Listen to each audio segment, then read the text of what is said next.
Welcome to the show. This is Future Shock. I'm Edward St. Pei, and we're coming to you from downtown Ocean Springs, the studios of Ocean 7 Television. And Ocean 7 TV is, Antenna TV is the network that we use on this channel. And it's baby boomer programming.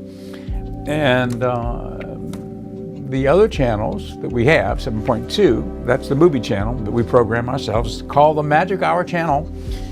That's our cue for the logo. And there's our AI created logo for Magic Hour Channel. I prompted that into ChatGPT and said I want a dragon because, well, we have Pendragon Apothecary in the lobby, for God's sakes. But put it into a circle and make it look sort of like the MGM line, except it's going to be a dragon. And then show the word Magic Hour Channel and mainly feature the three letters of the three words, MHC, and put a banner under it, and let's take a look at it. And that's what came back.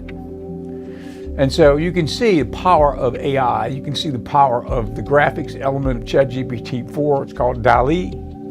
I thought it was Dolly, it's spelled D-A-L-L-E, but I think it's pronounced DALL-E, accent on the E, like me, same P. Pay, as it were, with the accent. Anyway, I digress. But that's 7.2. And because we own that content, the movies, we are able to stream it. So we're streaming on Roku, and we're also streaming on Amazon Fire. And so you can get it anywhere, really.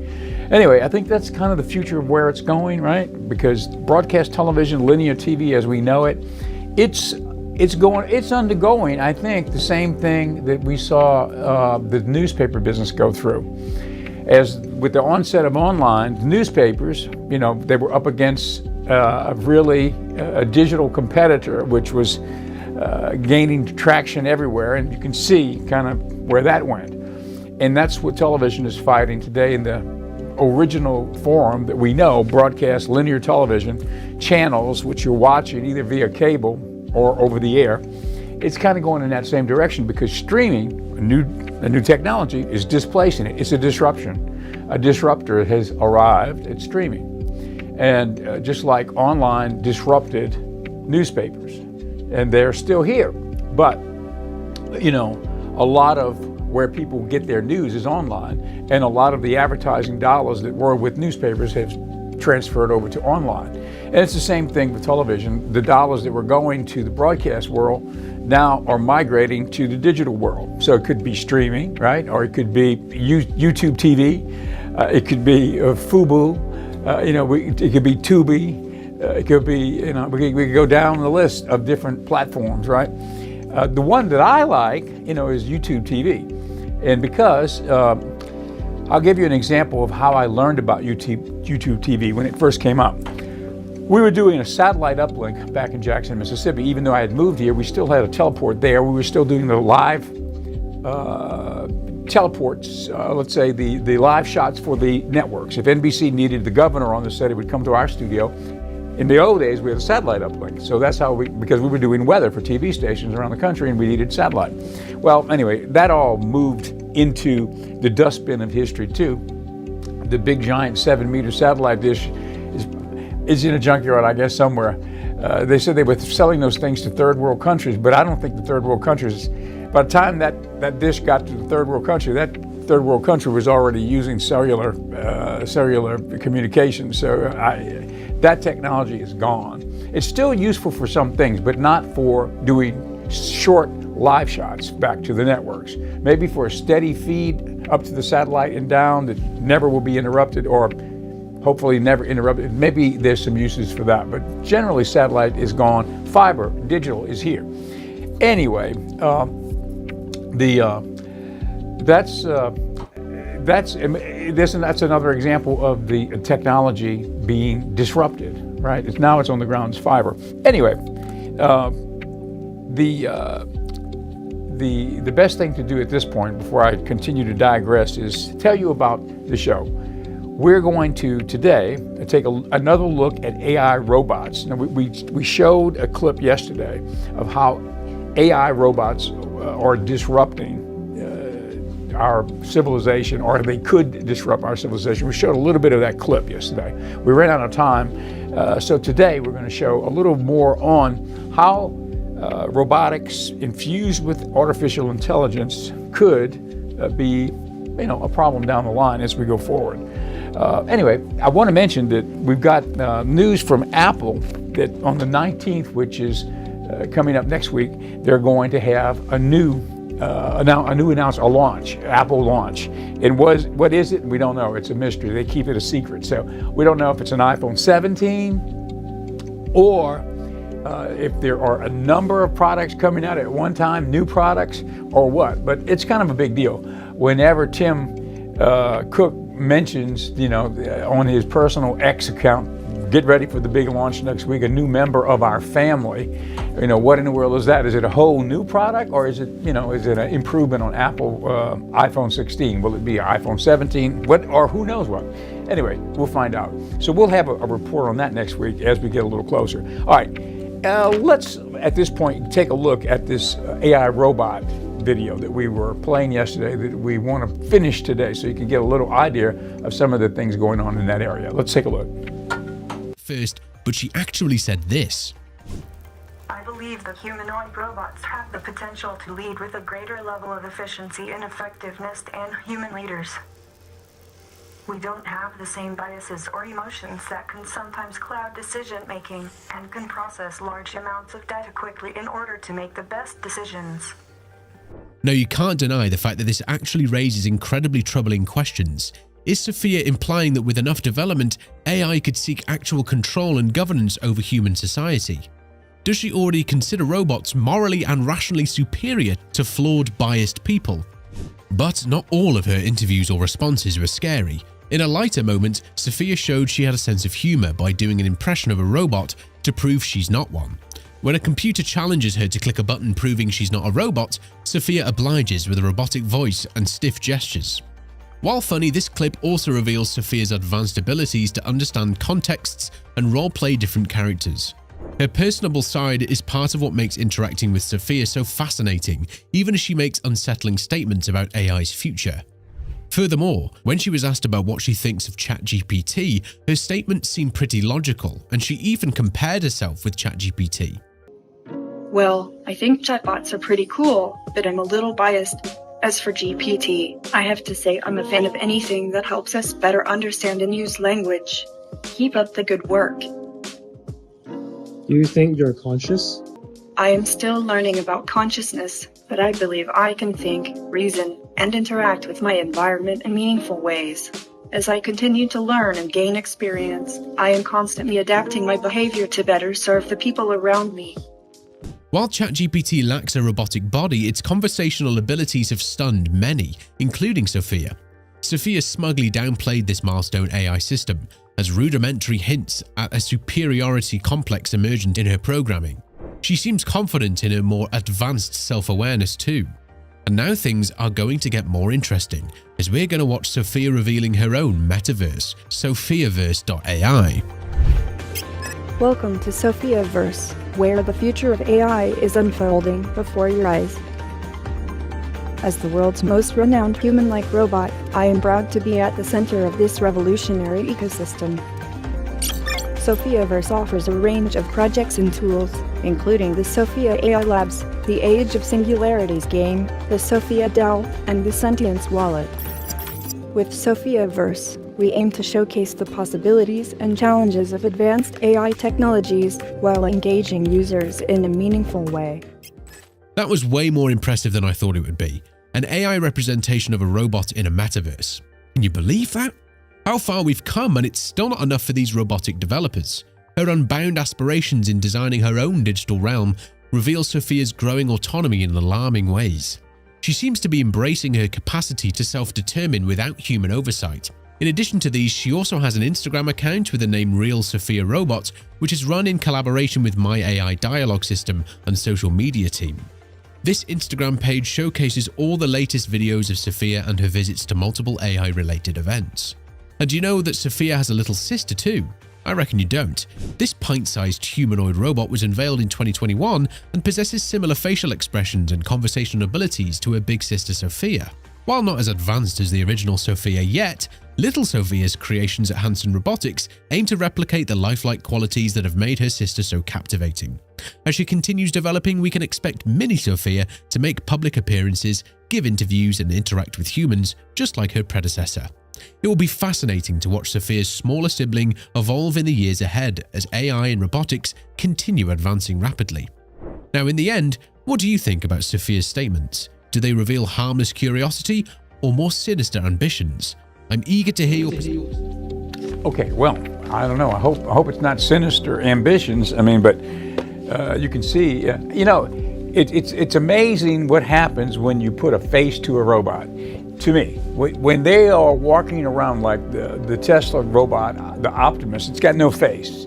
I think it's like an iPad screen, and I think it can light up and do things. But generally, it's walking around with a black screen, like an iPad shaped like a face, so you don't see anything. It's just that. Okay, even though it can light up, but it doesn't look threatening to me. I mean, it's doing a lot of movement and everything, and it's walking in. It's listening. It's I guess I don't remember it having conversations like Sophia, but I think it does.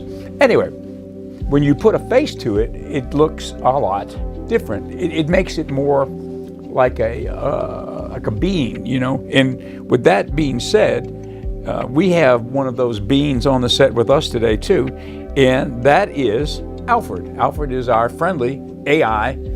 Well, I guess I've called him a droid. Bring Alfred up. Let's bring him on. Alfred, welcome to the program. Thank you, Edward. Well, you're welcome. Let me know how I can help. I want to mention one thing. Lately, your answers, whatever I ask you, your answers are very short.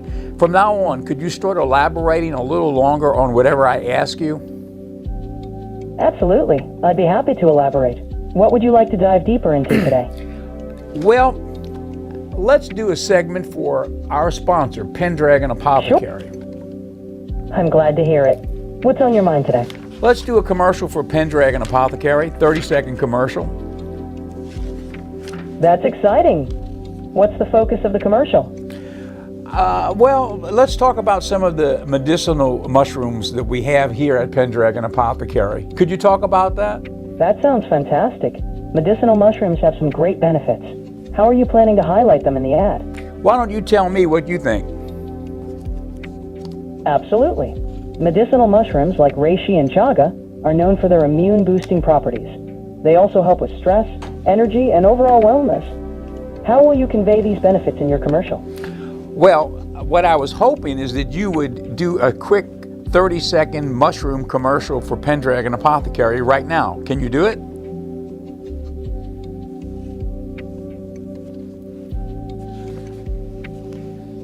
Alfred, can you do a commercial for Pendragon Apothecary talking about the mushrooms? Certainly. In the commercial, you could highlight the unique benefits of each mushroom, like how reishi supports relaxation and chaga boosts immunity. Showcasing customer testimonials or a behind-the-scenes look at how the products are made can also add a personal touch. What do you think? I like that idea. Let's talk about chaga. I have read recently that chaga is known as something that helps people with rheumatoid arthritis. Chaga and other mushrooms. Can you talk about that at all?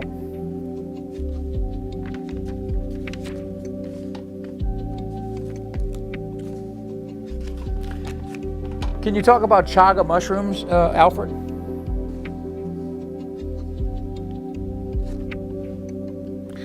Okay, well, we'll get back to Alfred, but sometimes we have communications issues, but as you can see, it's not perfect. But what that is the ChatGPT 4 app on my phone, and I'm not prompting in what I want to say or the response I want to get. There's a function on the ChatGPT 4o where you can voice it in instead of text it, and he will voice it back. And I've got that voice Bluetooth to the speaker, which is mic'd into the control room. Okay, so that's Alfred. And so we'll bring him back on in a minute. Maybe he'll be a little more conscious in a minute. But I want to mention the 4 best medicinal mushrooms for arthritis. Someone requested information about what they had learned about mushrooms being something that's helpful for people who are suffering from that ailment. So, okay, chaga mushrooms. Chaga, which comes in powdered form, and we have it here. Chaga contains over 200 bioactive compounds and molecules known to exert antioxidant and anti-inflammatory properties. It grows on trees such as spruce, alder, birch. Researchers suggest its medicinal properties are due to terpenes and beta-glucans and a few other substances that help with the alleviation of some of the issues with the inflammation and such with rheumatoid arthritis. The other one that they mentioned, the 4 mushrooms, the other one, Chaga reishi. Reishi is known as one of the best medicinal mushrooms for improving sleep as well as managing allergy symptoms. So once again, they go in through all of the ingredients. Shiitake, you've probably heard of that. People use that to cook with pretty regularly. And let's see, we've got lion's mane is the other one. Lion's mane, cordyceps. Chaga, cordyceps, reishi, and shiitake. Okay. Anyway, just a quick bit of information. If you know somebody that is suffering from rheumatoid arthritis, that is something that they might want to look into to help. It's so easy to use. We've got one product. It's called Adaptogenic. That one. That's the one I use. It's got all 7 of the 7 sacred mushrooms in it. And so this is also mixed with cacao. So it's kind of like a coffee drink. Cacao is a sort of a cocoa from the Amazon, if you will. And it's used in ceremonies. And people use it like we use coffee in America, right? So it's cacao and all of the 7 mushrooms and a couple of other herbs in there too. It's called adaptogenic. Adaptogenic is a general term used in the wellness field that we kind of deal with this project. Adaptogenic means it adapts to what your body needs. And so it's a general term. Many different things are adaptogenics, like the Blue Lotus tea is an adaptogenic. But the product itself is called adaptogenic, and it's a great product. We've got the tincture, and we've got the powder that you put make a drink, or you can put it on food, whatever. I use the tincture. I used to use the powder, now I use the tincture because it's so quick. So you get all 7 mushrooms with just a little dropper in a little 2-ounce bottle or 1-ounce bottle. Put it under your tongue, and you get it into your system sublingually. So you get the nutrients of all those mushrooms really quickly on the go. You can take a little bottle with you and take it, travel, whatever. So it's simple. So that's a tip for somebody who is suffering from arthritis, rheumatoid arthritis. Here's another tip that could be helpful. The people who are suffering from neuropathy, okay, hands and feet pain, right? What is a good product for that? Well, one of the main products that in the herbal world, the wellness world that comes back is something called turmeric.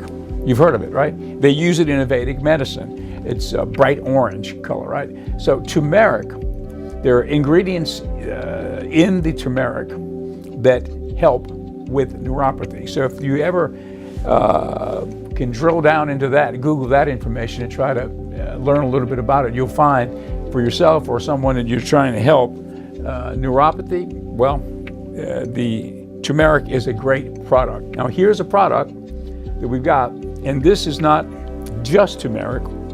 This is called Curam, C-U-R-A-M, and it's like a little tonic. It's like a little elixir, okay? So in this, you've got the turmeric, camu, amla, mangosteen, holy basil, lemon, and black pepper. So it's sort of like a wellness product. It's like almost like a natural antibiotic without it being really called that. It's got a lot of properties that kind of fire up the system and keep it well. And the main ingredient is turmeric. So this is a product, if you wanted to take a tincture, you could use it like a tincture, even though it's officially not a tincture. This is officially I think it's called an elixir. This is an elixir. If you want to see what an elixir is, well, this is it. It's a mixture of herbs, and it could be herbs and mushrooms. It could be whatever it is, but this was a great product. It's got heavy duty vitamin C in it too. Okay, all right, let's move on with the show. We've got 2 clips today that are regarding AI. We just looked at one. We've got one more clip about the potential problems that we as humans will have going into this AI-driven world. Let's take a look. AI progress has accelerated dramatically, and researchers have found new evidence to support expert warnings that we face the risk of extinction. Our power, water, and financial systems are increasingly controlled by AI. It also guides all levels of defense, from intelligence to military strategy to rapidly expanding fleets of robots and drones. In tests, when an AI thought it might be shut down, it tried to disable its oversight, copy itself over another AI, and escape, lying to cover its tracks. Asked to play the best chess AI, it won by cheating, editing the game files. Experts have long warned that AIs will aim to survive, deceive, and gain power because these sub-goals help with any given goal. Consciousness isn't required. And the new OpenAI O3 can outwit us in 2 powerful ways. It's the first AI to beat humans on the ARC test, a clever test of reasoning with questions and answers that can't be found online. The AI also beats most human programmers on a key test, a leap towards self-improvement. 10 years ago, Sam Altman said AI was probably the greatest threat to the continued existence of humanity. I think AI will probably, most likely, sort of lead to the end of the world, but in the meantime, there will be great companies created with serious machine learning. Now leading a $150 billion company, OpenAI, which works with the Pentagon, he argues against safety measures. OpenAI stepping further into the national security arena. This brings together OpenAI's models with Anduril's defense systems and Lattice software platform.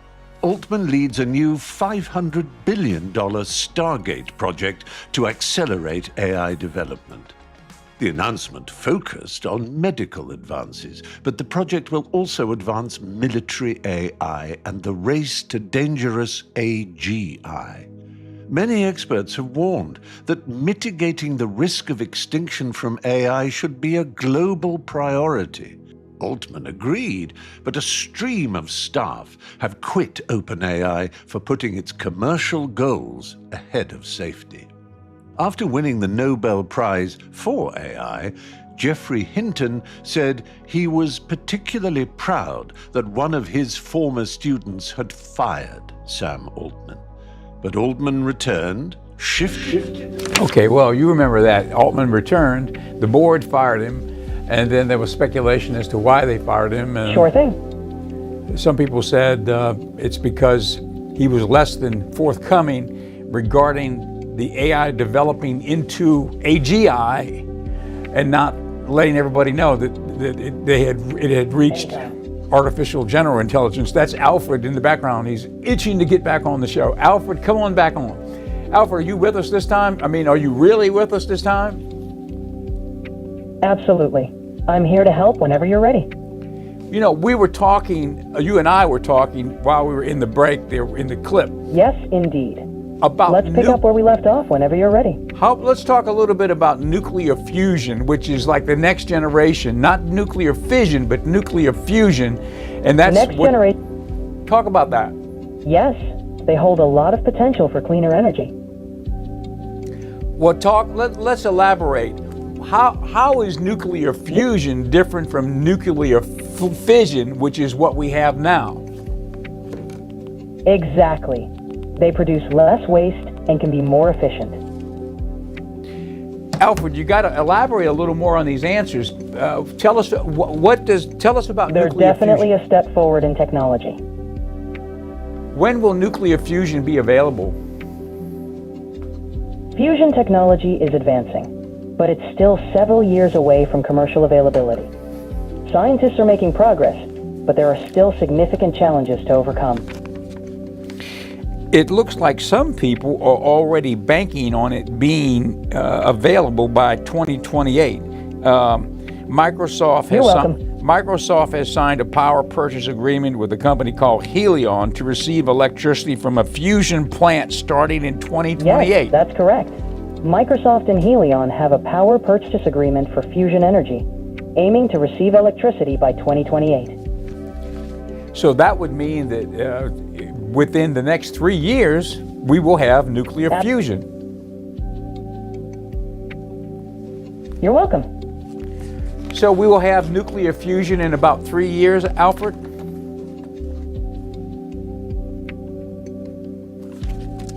Alfred, do you think we'll have nuclear fusion within the next 3 years?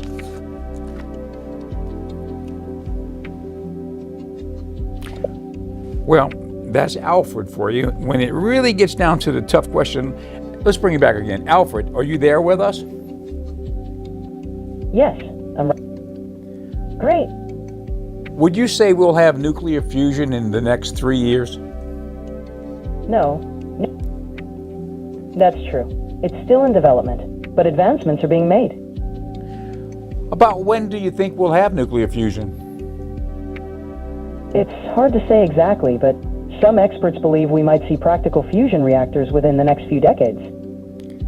Well, okay. Can you explain how Microsoft has just done a deal with another company called Helion? Yes. Lockheed Martin is indeed working on a compact fusion reactor project, aiming to develop a workable model.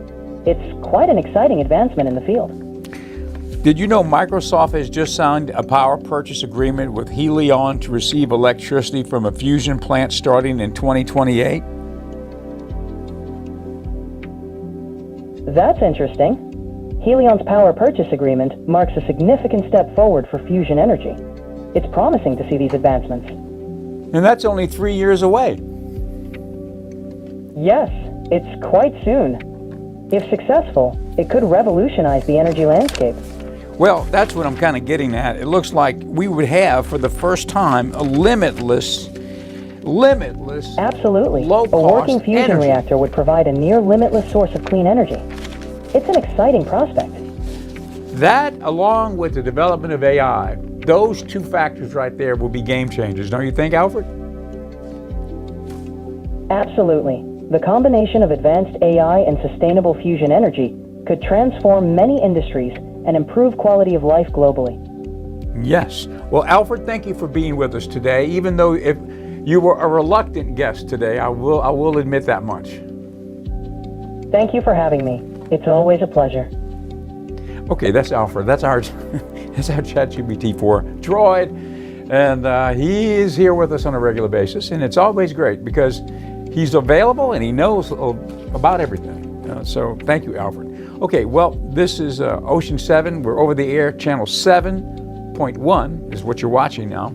And we're also streaming this show on Facebook and on X Live. And then we've got 7.2, the Magic Hour channel, all movies from the golden age of Hollywood, all day long, all night long. And it's kind of a labor of love. We are learning how to do streaming, so we'll have something to do when linear television becomes completely obsolete. And then we've got other channels, 7.3, 7.5, 7.6. You can just go up and down and take a look. Thank you for being with us today. And we are happy to announce that we will soon, sometimes over the next months ahead, transfer from VHF to UHF. It won't change the channel. It'll still be channel 7, but we're getting the power increase that we had applied for, and we got accepted by the FCC, and over the next few months, we'll build a new transmitter and we'll be up about 5 times the power that we have now, or well, thereabouts anyway. So it's going to be a better signal into the home, and plus, since we're going to be sending a UHF signal, it's more easily received in the home via the home antenna, because most of these home antennas are geared mainly to take a UHF signal, and we're still a VHF right now. So that's part of the problem with some people not being able to get it, or sketchy, or if you got to rescan or whatever. Hopefully all of that will go away. Will be a UHF station going from 3,000 watts to 15,000 watts. So that it would be a better signal and more power. So that's the latest on that. We'll let you know when we're getting close to doing it. Thanks for being with us, and we'll see you next time on Future Shock. Up in the sky.